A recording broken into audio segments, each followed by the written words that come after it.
Hey, thanks for joining us for another Spin That Shit podcast. We have a big artist on today. Special guest interview with Arlo McKinley out of Cincinnati, Ohio.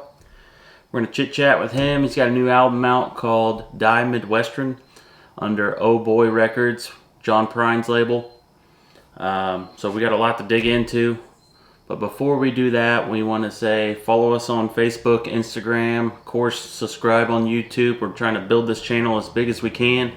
And with all success, we'll just keep giving more content out. So let's hop into that interview. Thanks for joining us.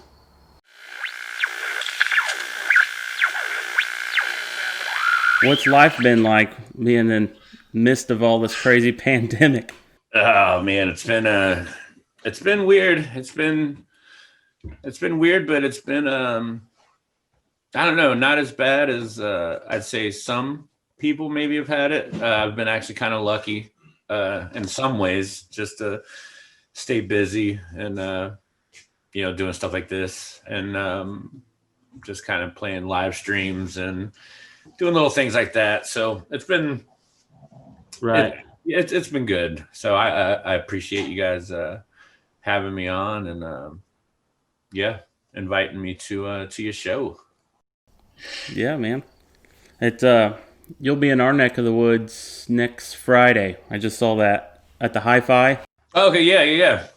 I live 15 minutes from there, so Okay, I'm right trying on. to Okay, right on. I'm trying to drag out the family, so we should be there. Yeah, that should be a pretty good one. Yeah. I was there last weekend, and it was as sold out can be in these times, and people are just dying to get out. And it was nice outdoors, good weather. Yeah, we played there. It's been a few months now, but we actually played inside, and they were just getting that outside spot ready. So we got to check it out. So it looks like it'll be a pretty good one. It just kind of got to that point, where we've got to keep on doing what we do and kind of just leaving it up to the promoters and everything for them to hold up their end, and hopefully they do everything, right. But we'll see. Each one's a gamble. We've played a couple, and some have gone all right, and then some have been like, but. Yeah, I don't know. Well, you're not that far from home if it doesn't go right. Yeah, exactly. Like go home. Yeah, we can just go back. So That's cool. Well, we want to talk about the new record, of course, but we kind of want like a little bio of kind of how you got involved in music in the first place, if that's cool. You can give us a little rundown of how you grew up, what you listened to. Yeah, man. I started even before I was like really getting into like music and stuff. I grew up in a home where there was just always music playing. My dad would like always have like some obscure like bluegrass and like old country albums and stuff like that. And then my older brothers were like into like punk and metal and stuff like that. So I was surrounded by all different kinds of music always. I just remember that's one of the earliest memories is just always music being around. And I actually started the singing in a little Baptist church here in Cincinnati at the age probably around 8 or 9 or something like that. 9, somewhere around there. That was the first time I'd ever sang in front of like a group of people. And from that point on, I kind of knew that I think that right there is what kind of let me know that I enjoyed doing that. And then just as I got a little older, it was always just like in and out of little bands, none like very serious, but like little teenage garage bands and stuff like that. And he did being in a little couple punk bands and stuff like that. And then just grew up in a little town here in Cincinnati called Norwood, and all like my grandparents and everything moved up from Kentucky and worked at the GM plant that was here. So that's what brought us up here.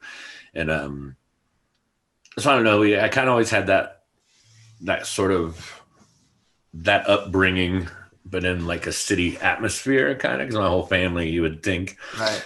or well, not think, but they are from Kentucky, and it kind of shows. But then I don't know. As I got older, I'm not even older. I think around the age of 13 or something, I started teaching myself how to play guitar. I got into a little trouble at school, and they asked me to leave for a little while.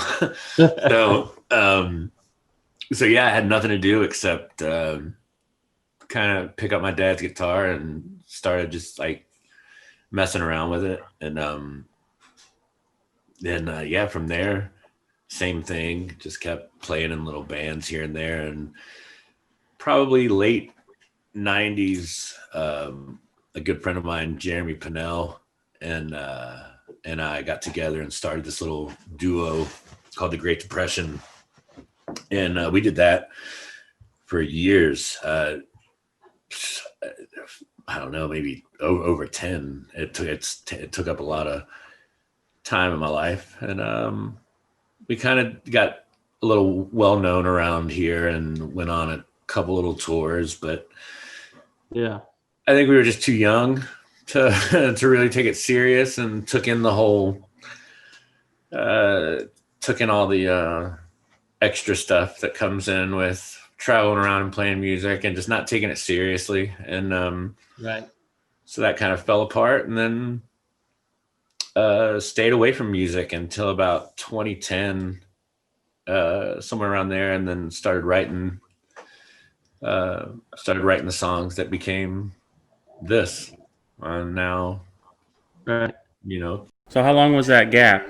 that gap was probably from about '06, '07 up to about 2010, a few years, just trying to figure out if I really even wanted to get back into playing music, trying to just figure out what I was going to do, realizing that I'm getting a little older, and if I was Right. gonna try and play music, then I wanted to do it with, I wanted to take it seriously and all that. And then but then I still didn't know really, though, at that point, if it was going to stay, if it was going to be a thing. We kind of got together, and I got a little band together, and we just put out that first album.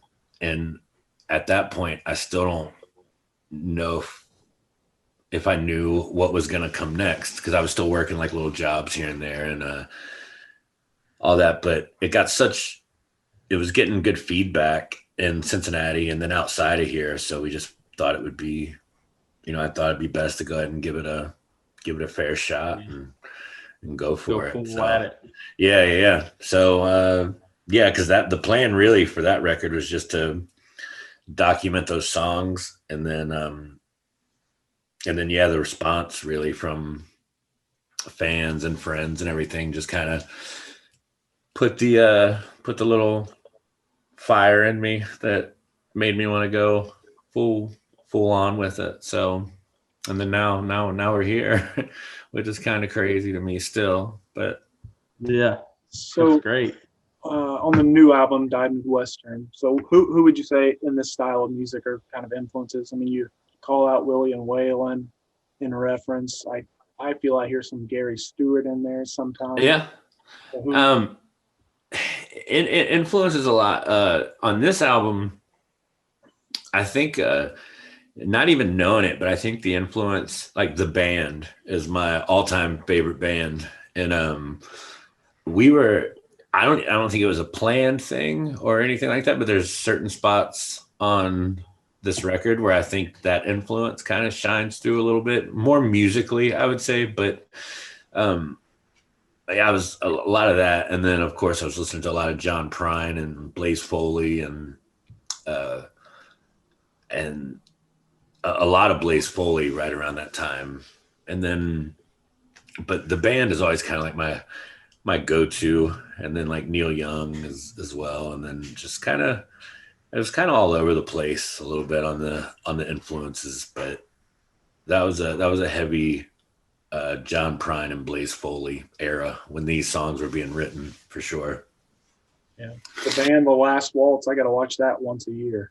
Oh, it's I've said it to many. If I talk to someone that's if I'm hanging out with someone or something, they said they'd never seen it, and like we're hanging out, I make sure we watch it right away. I've seen that movie more than that's actually what made me fall in love with that band. I had already liked them. I'd already liked them musically and everything, but watching that when I was a little younger just amazed me. I don't know. It's just, yeah, that band's something else, man. For sure. But yeah, listening to a lot of that stuff on that. So, You mentioned John Prine. How did he come across your music or kind of discover what you were doing? Because I mean, I'm sure that was like an honor once you found out that he liked it. It was like, holy crap.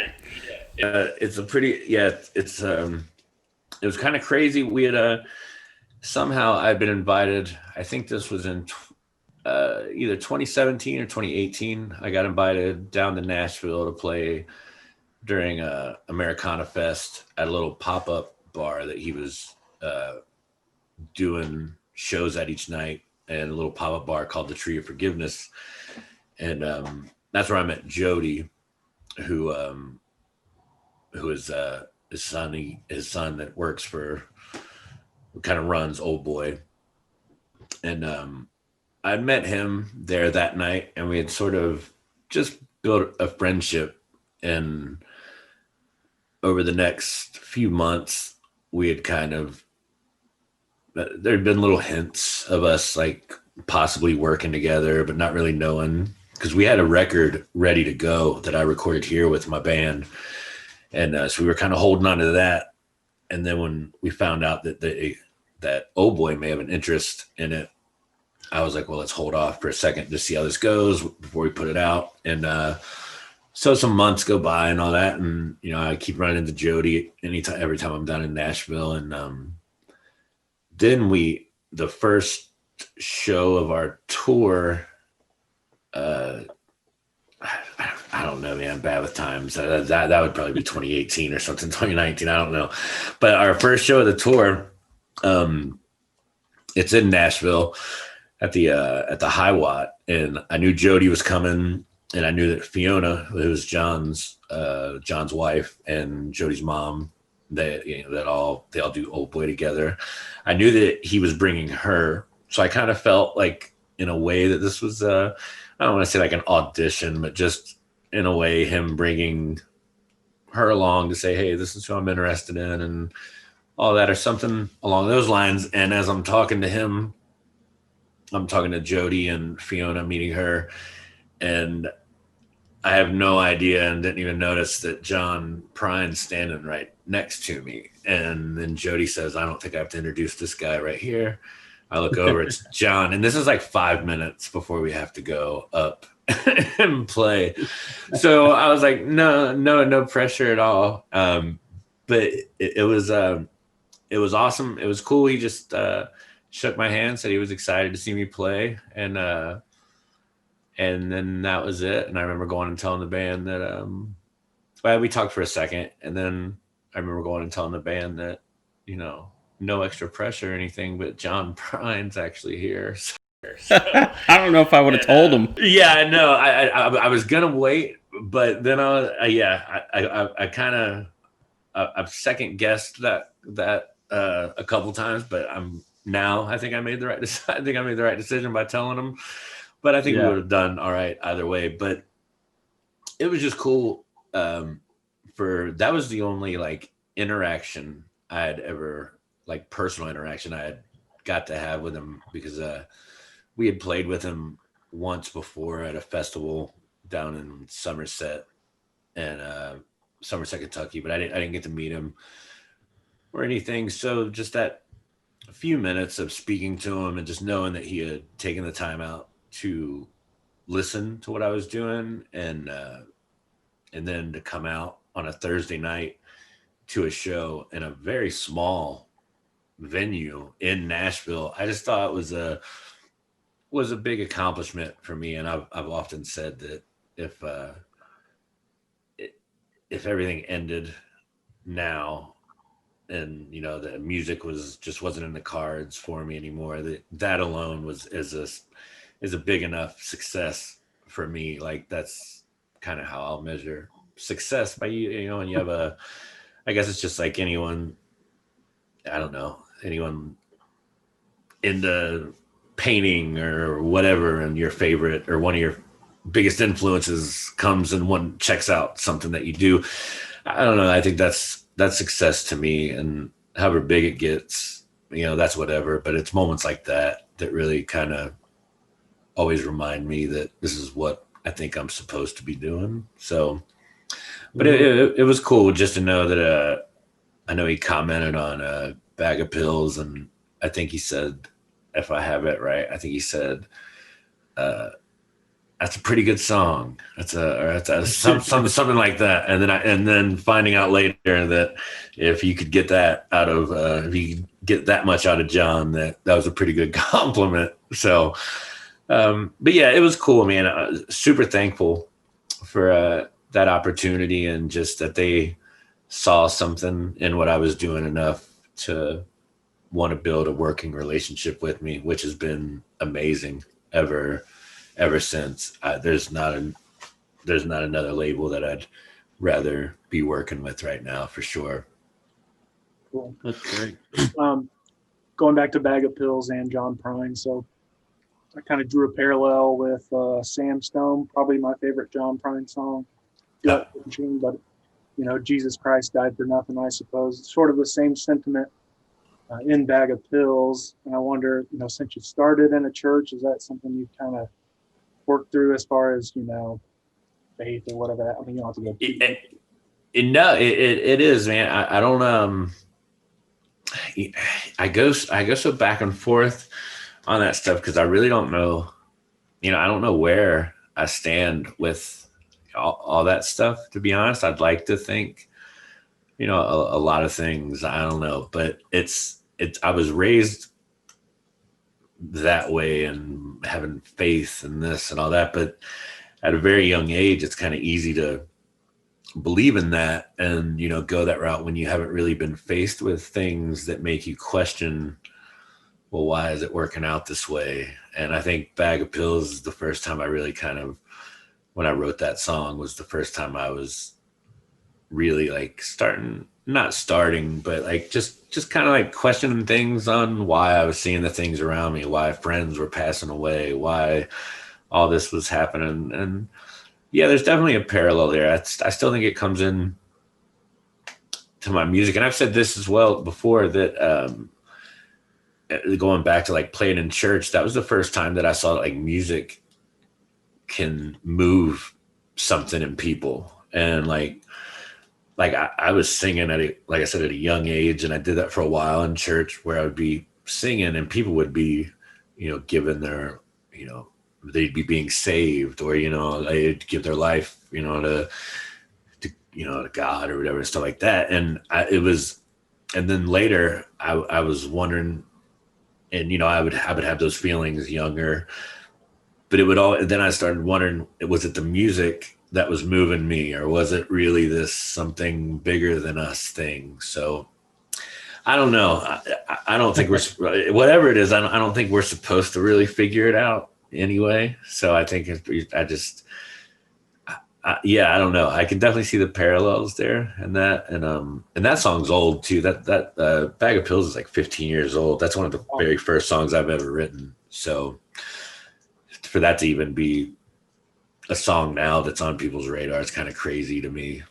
But yeah, that's definitely kind of I just thought I thought it fit the narrative of the record, and I just thought it I don't know, I thought it was a good time to kind of get a decent recording of it. I tried to record that song so many times in the past, and I just was never happy with the studio recording of it. And then working with Matt, who produced the album, he just had some good ideas, and I had talked to him about just wanting to make it different than just me playing a guitar and whatever. And he kind of worked out a nice arrangement for it. So I was happy. Yeah, those subtle drum builds and the piano every now and then. I mean, that's great. Yeah, well, because that's the thing. We didn't want to like change it completely, and that was one of the best things about working with Matt, is that he didn't want to. I was always worried about going working with like a producer like that, because I'd never done it before. I'd never worked that way. And the way that he did it, you know, he said from day one, he's like, I don't want to change anything. He's like, I want this to be your record and whatever. But he added so much to it just by little small things. He really didn't change much at all. He just kind of made it a little bit better than the Diamond Western that we had already had recorded, which who knows, something that may come out someday. We'll see. But yeah, it was cool. I'm happy with that recording of that song. So, and yeah, the Sam Stone connection is definitely there, and I can see that for sure. I don't know. That's what it is. Yeah, it's you can kind of tell, like, listening. That's why I like the album, because I feel like it's a complete, like, all the way through. I feel like I can almost visualize it when you're singing, like certain scenes in my head, and that's, you know, what you want as a storyteller in music. But you can also tell, like, it's not something that this is a length of time that you've put this together. I mean, you can feel that, and I think it's awesome. I'm glad to hear you say that, because that's exactly what it is to me. It's a time period of besides Bag of Pills, it's a time period of a couple years of my life, and they're all situations that I'd gone through, and I just decided to write about them, and that's why the next one the next record will be about the next little period, and that's just the way that I have to write. I can't sit and just say I'm gonna write a song today about this or that. I've always found it easiest for me just to try to put my experiences into a song, and that's exactly what this entire record is. It's a couple little situations mixed together about what I was going through, and then put them all together, and kind of like a book. There's sort of the beginning and the end to it. Which, yeah, it's definitely a time period. It was a weird little time, but I'm glad to hear that other people are seeing that, because that is the way that this record is for me, for sure. Yeah. Some of those songs are so deep too. It's like I have to almost be in the right frame of mind to listen to. Yeah. Oh, Danny, I feel you. I have to. Some of those songs I had to step away from for a little bit and come back and finish them later. Like, that's just because I feel, I don't know.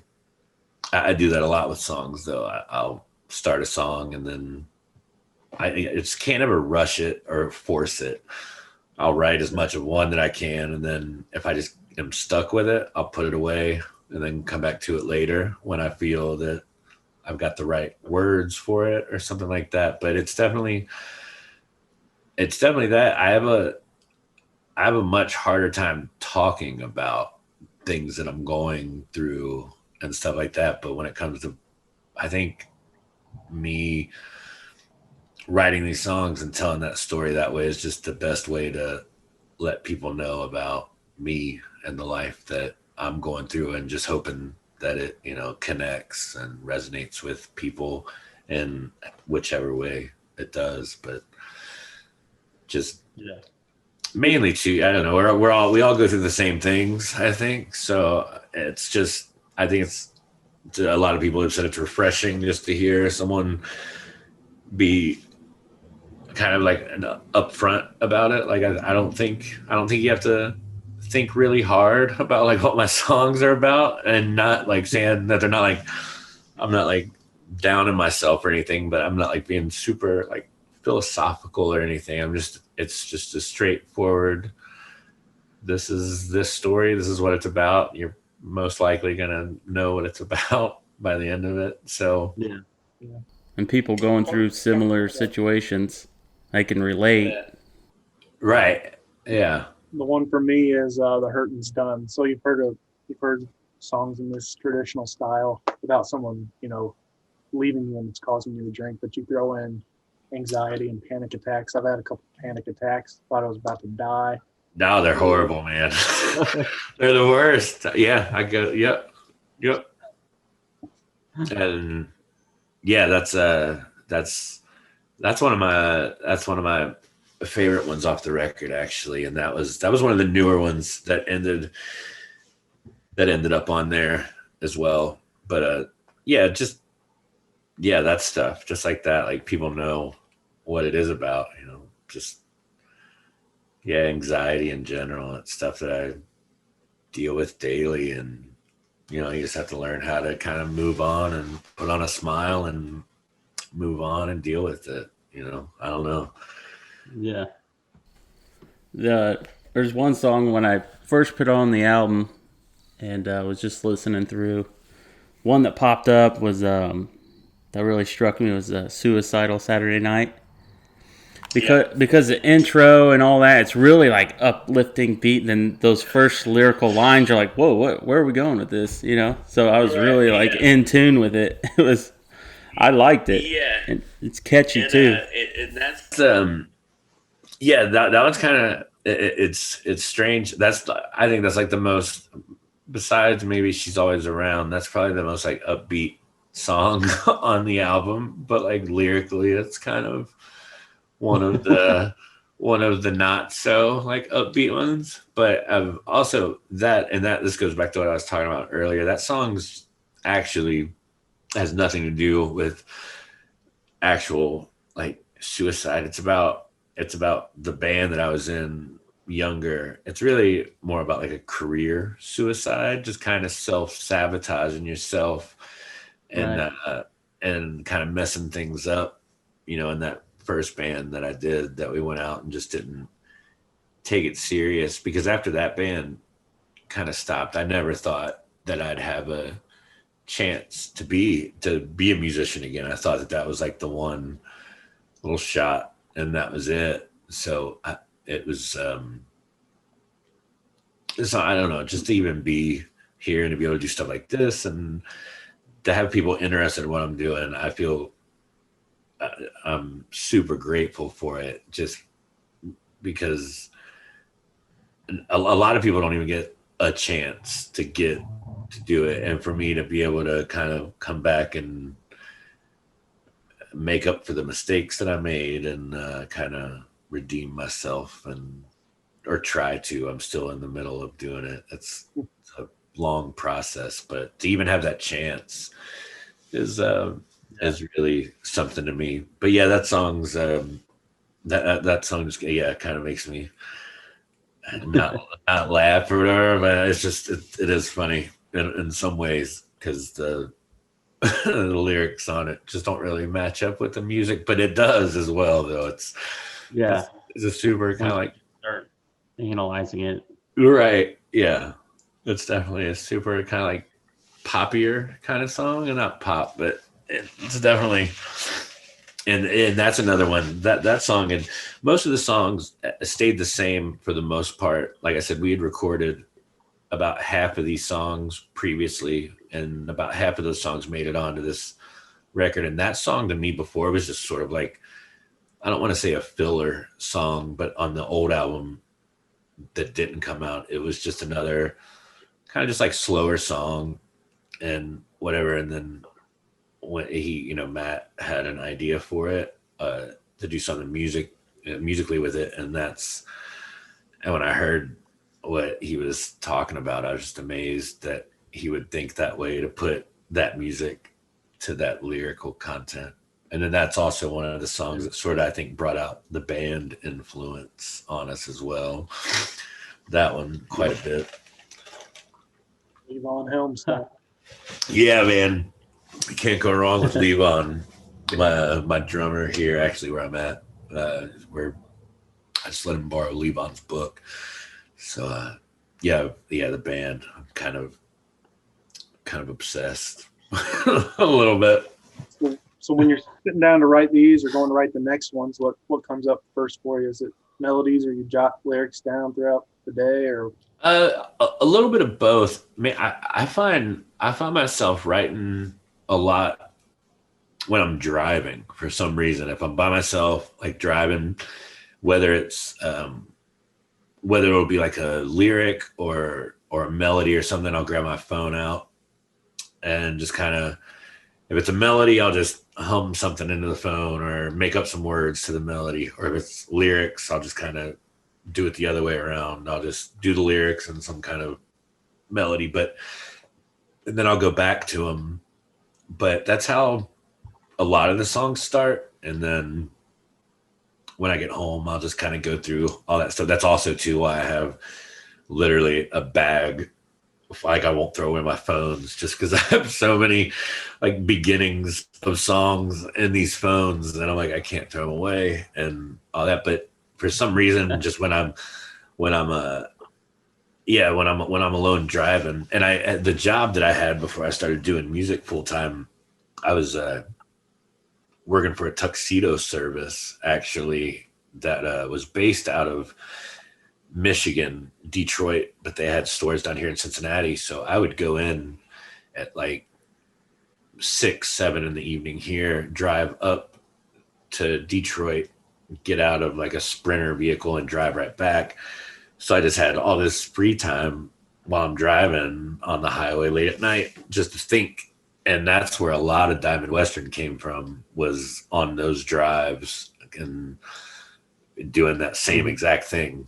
It's hard for me to sit down and write a song. It's very hard for me to just sit down and come up with something out of nothing. It just doesn't, it's never worked for me that way. But yeah, even when I try to do it that way, it just doesn't seem to really work. But yeah, it's that usually a melody I'd say would probably come first, and then I'll kind of think of what subject matter I want it to go in. And then a lot of times doing it that way too, I'll find 3 different things in one of my old phones or something like that and be like, oh, this could all go together because it's kind of about the same thing. So a lot of times what I thought would maybe be 2 songs turned into one. And there was a lot of that on the first album, the In the Lonesome Sound album, that happened that way.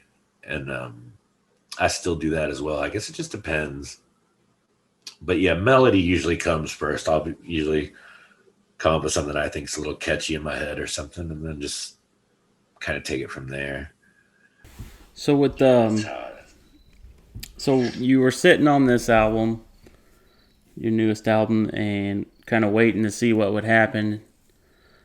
Once it went through and you had like a release date or whatnot, then of course the pandemic. I know there were some artists going, should we release music or should we wait because we can't go on tour to really back it up? Like, what was the discussion like about that? With us, it was, we were supposed to leave for a 2-month tour, right as it was all kind of beginning. And then we started, we're at this point, we're still thinking, everything's going to be cool. It's going to be something that passes. And then we see it starting to get a little serious. And then show by show, they all start getting canceled. So the tour just gets canceled. And then sitting on the record was a weird thing at first to decide what to do with it. Cause I didn't want it to come off as I'm trying to promote myself or anything like that and not care about this. But then it got to the point where I just thought that it could possibly do some good for people. There's people that are just sitting around worried about work, worried about family, worried about this and that. So if I could I just felt like possibly I had something that would, at least for a minute, help some, for 45 minutes, however long that album is, help people just forget about it for a second. Not forget about it, but just relax and kind of decompress for a little bit. So after giving it thought, I was really pushing to just go ahead and put it out. And and everyone kind of everyone I think kind of went that same route. Everyone on the team, of course we talked about it, about just waiting and and then again, I don't know. None of us are, time is a thing that, none of us know how much time we have. And if, I just didn't want to wait. I just wanted to put it out while I knew I was still around and stuff like that, like I didn't want to, and just give, I don't know. I just thought that it would be the more I thought about it, the more of a positive thing it became to me than a negative. I just thought it would be a good thing to do, and I think we made the right decision with it. We definitely sat and talked about it, and it was, something we all had to sit and think about. But at the end of the day, I think it was a good time to go ahead and put it out. Yeah, it was definitely weird though. It's weird trying to like promote a record and do that, and during this time, it's definitely weird. But it's when it's what you do for a living, you kind of have to keep just moving forward and take what not everyone's going to be happy with it, I'm sure, but then again, I can't please the world, so Right.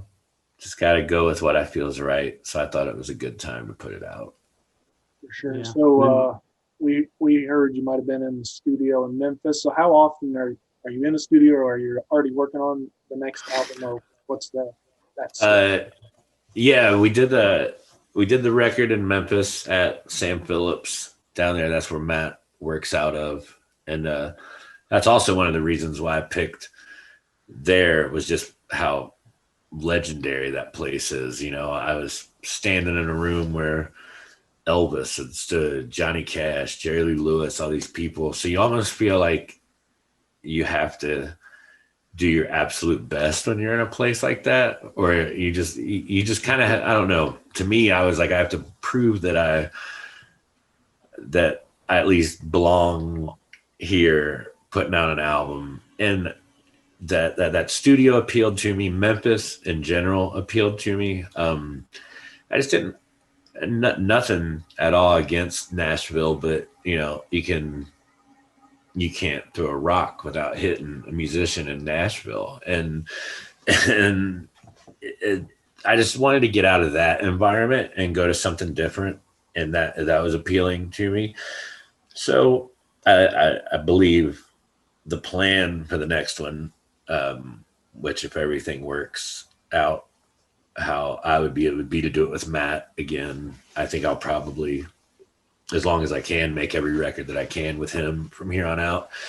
And not in the studio now. I have the songs ready for the next album for sure, or at least most. I've got like almost 40 songs that I'm sitting on, and just over the years, and then now still starting to write more. But there's still some songs that I think could have made it on Diamond Western. So I'm kind of wondering what to do with those. If we release something and then maybe put out like a volume 2 or something like that. I don't know. There's been some talks, but I'd say maybe early 2021 that's probably when talks of getting back in the studio to start working on the next one would be, I would guess. I'm learning as we go. I don't know. I'd go into the studio tomorrow if I could. That's one of my favorite parts about playing music, is playing live shows, and then the studio. The studio is really my kind of like my favorite part of it, though. Just because it's just like playing a show the way that I record. I like to use as few like overdubs as possible. We recorded live in the room together. I think I went back and redid a couple vocal tracks, but for the most part, you're just hearing what we did in the room that day. We recorded it over, I think, 8 days. And yeah, so it's, I don't know, I think sometimes, at least to me, sometimes I think you might lose something when you or like tracking everything separately. It just sort of, you lose I don't know. I like to connect with the people that I'm making music with and look around the room and just like a smile or something from someone to see that they're having a good time. Making the record was, I don't know. That's just a connection with people that I like about it. But yeah, I don't know what the plans are for it, but I'd say hopefully by, somewhat early in the year, we'll have plans to get back in there and start working on the next one. We're gonna start asking every artist we have on like 5 questions that we're gonna throw at them. We don't have those. Yeah. We don't have those 5 questions quite yet, but I got a couple here. A dream artist to work with, or someone that you're looking forward to, or have you already done that? No, to work with, no. Let me see. Anytime I get to work with or play with Tyler Childers is always a good time. Good friend of mine. Anytime I get to do that is good. If I could work with anyone right now, possibly Justin Vernon from Bon Iver would be fun. There's Jason Isbell would be a good one. That list, that's a long list for me, but yeah, I'd say Isbell would probably top the list on the artists that I'd really like to work with if I had the chance to. Yeah, I dig that dude, man. So I'm hoping I get a chance to talk to Tyler someday because I want to talk to him about trapping. Oh yeah, man. Yeah. That stuff's. I went down and I went down. I think the last time I saw him, went down there and hung out with him for a couple of days, and we talked about that. And I actually got to. They sent me home with this nice, it's huge, this fox for her that from just like traffic. Yeah. And I don't know anything about that stuff. I'm from the city, so they're explaining it to me, and right. Yeah, but it's just cool, what they do. But that thing sits sits in my room, and this it's funny though. Yeah. Stage prop, man. Stage prop. You're right. Yeah, when I first had it, and I had that thing wrapped around me, wearing it everywhere in the winter. But yeah, I want to pick his brain on it because that's what I do for a living. I'm actually a taxidermist. We sell trapping supplies, and I go trapping all over the place. But right on. Yeah. I didn't even know much about it until like meeting Tyler and then other people down there in that little section that they're from down in Kentucky. And yeah, it's interesting for sure. Okay. Then the other one we have is an artist you listen to or a song you listen to that you're embarrassed to admit. Man, there's a lot. Come on, let it out. There's a lot of those. All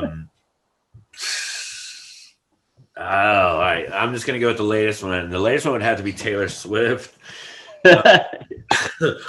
She brought it back. She brought this bad back for everybody. Man, dude, that new album is good. I don't. And I don't, and I'm not knocking her. I just never would like listen to like what she had done before. But that new record, I authentically think is good.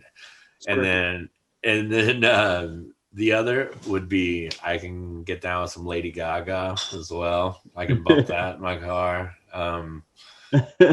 But dude, there's so much. Yeah, there's so many like records that I have. Like if someone's coming over, I make sure they're in like the back of the like section. So if you're flipping through my records, you got to go pretty far and like to get some of that stuff. Like, or you'll find like, yeah, dude, I listen to some horrible stuff, but this is my hot. You got to get inspiration from everywhere. Yeah, I do, man. Right. Yeah. Hot take is Billie Eilish. Oh, dude, Lady Gaga. She's kind of got a shtick right now, but super talented. I love Billie Eilish. I absolutely love Billie Eilish. 100%. Like I'm not even embarrassed to say that one. Like that girl's talented, and I do think you're right. I think the older that she gets, that girl's just going to be be a force in the music scene for sure. Yep. She's amazingly talented, I think. Nice. Was that the last of your rapid fires there, Justin, that you could think of? That's the only two I got. We're gonna have a total list of 5 eventually, but you got one? Beatles, Stones, or Kinks? Beatles. Oh, that was quick. Yeah. Beatles. Besides the band, even all right, the band's my favorite band of all time. But if you go, the Beatles might be the best band of all time, if that makes sense, just from what they've accomplished. Yeah, anytime I put them and the Stones in a different. Like, I love the Stones for sure, but I just don't. I guess they're two different things, but I just never. They're in a different category for me when it comes to that. But the Beatles, I don't know. Yeah, I don't. Yeah, I'll just stick with that. The Beatles. I love the Stones. I like the Beatles like 70s like stuff when they started getting kind of the Stones 70s stuff. I like everything from the Beatles, from everything on, but some like the early Beatles stuff. I mean, the early Stones stuff. I'm not like super into, but once the Stones started getting a little more Stones-ish, is when I really like kind of started liking them and their like 70s stuff and like, yeah. And yeah, I love all those bands. The Kinks, man, I haven't really dove into as much as I should have. Like, I'm familiar for sure, but not like, that's a band that I should probably check out a little more, because I know that everyone loves them. I just never. My brother was a big fan, or my brother was a big fan for quite a while. I'm sure he still is, but besides that, I never really. I always go to the Beatles, though. That's you can't really go wrong. I don't think with the Beatles. The only thing is, I'm trying to learn piano right now, but anything past like 1966 is so freaking hard. Right? Yeah. Like 1,000 chords there. Yeah, piano is the one. I wish. I wish I would have. I wish I would have played piano. I wish I would have learned that. Maybe I still can. It's never too late. I don't think. No. We'll be listening on the next album for some keys. Yeah, right. And they'll be there. I don't know if I'll be playing them or not, but they'll be there. Maybe I'll get a little track going with some keys. I don't know. I've always heard it said that if you can play the guitar, you can definitely play the keys, and I still don't see that connection. I'm like, I don't get it, but I don't know. Maybe if I tried. I'm just not very patient with myself when it comes to certain things. I'll find it easier. I mess around a little on the guitar, but I can never play and sing guitar at the same time. Piano, and I can't sing. But I can do both.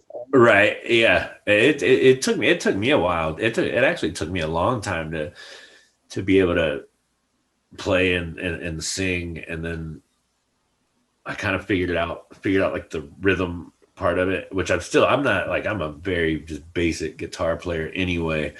So I kind of just use it.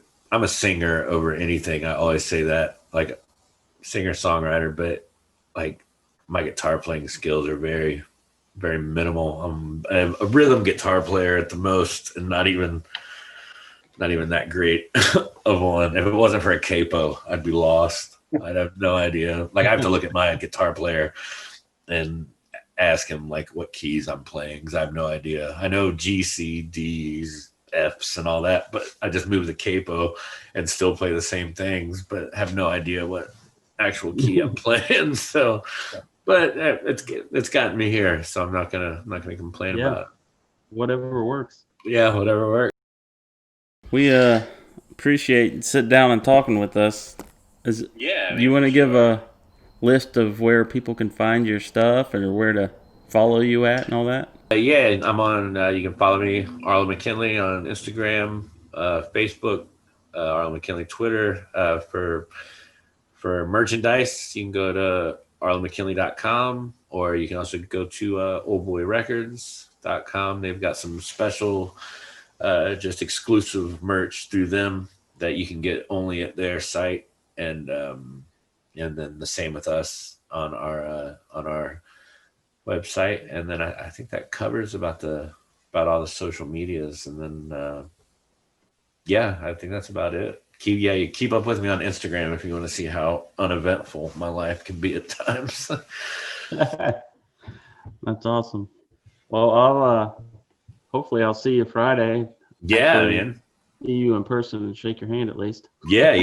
We'll be there. It's gonna be good, man. I'm happy to actually get out and play a show, man. It's been a while, so I think it'll be a good time, man. I like that place, and that little spot they put outside looks like it's set up pretty nice. So I think it should be a good one for sure. Don't Yeah. shake Justin's hand, though. You don't. All right. Hey, I'll have hand sanitizer. Yeah. I'll be- Right. All right, man. We'll catch you later and keep up the good tunes. All right, man. Thank you guys so much for having me. Anytime, hit me up. I'll come back if you ever want me back. Well, awesome. Thank you, Arlo. All right, man. Thank you guys so much.